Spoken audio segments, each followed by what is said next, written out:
तर आज सत्याच्या मोर्चामध्ये उद्धव ठाकरे यांनी संबोधित केलं आणि याच सगळ्या घोळाच्या संदर्भात आणखी कोणकोणते मुद्दे त्यांनी हाताळले जाणून घेऊया।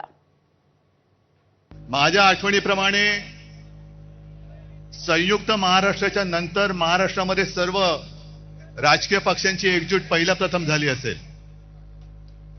ही विरोधी पक्षांची एकजूट नाही, ही लोकशाहीचं प्रतिनिधित्व आणि लोकशाहीचं नेतृत्व करणाऱ्या सर्व राजकीय पक्षांची एकजूट आहे।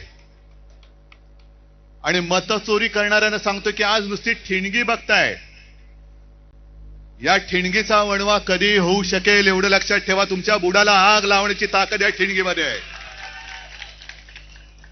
ज्या गोष्टी आता आम्ही करतो आहोत, शिवसेना, महाराष्ट्र नवनिर्माण सेना, राष्ट्रवादी काँग्रेस, कम्युनिस्ट, शेतकरी कामगार पक्ष सगळ्यांचे कार्यकर्ते करतायत, तसं मी सर्व मतदारांना आवाहन करतोय, राज्यातल्या नव्हे तर देशातल्या, की सगळ्या जणांनी आपापलं नाव आपल्या यादीत आहे की नाही हे पुन्हा जाऊन तपासा आणि आपल्या घरामध्ये आपल्याला न दिसणारी, आपली परवानगी न घेतलेली माणसं राहतात की नाही हे सुद्धा तपासा।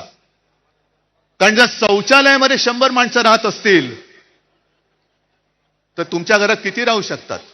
मुख्यमंत्री मध्ये म्हणाले की लोकसभेच्या वेळेला राजकीय म्हणजे आमच्या विरोधी पक्ष म्हणजे आपण कोणत्या मतदारसंघात कसा लाभ घेतलेला आहे याचा पर्दाफाश मी करेन।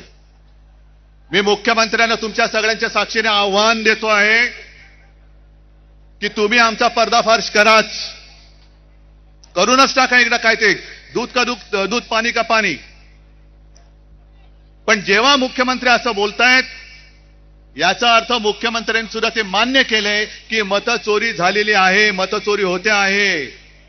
रोज कुठून ना कुठून तरी पुरावे येत आहेत, तरी सुद्धा आपले राज्यकर्ते आणि निवडणूक आयुक्त कसल्यांची नोकर आहेत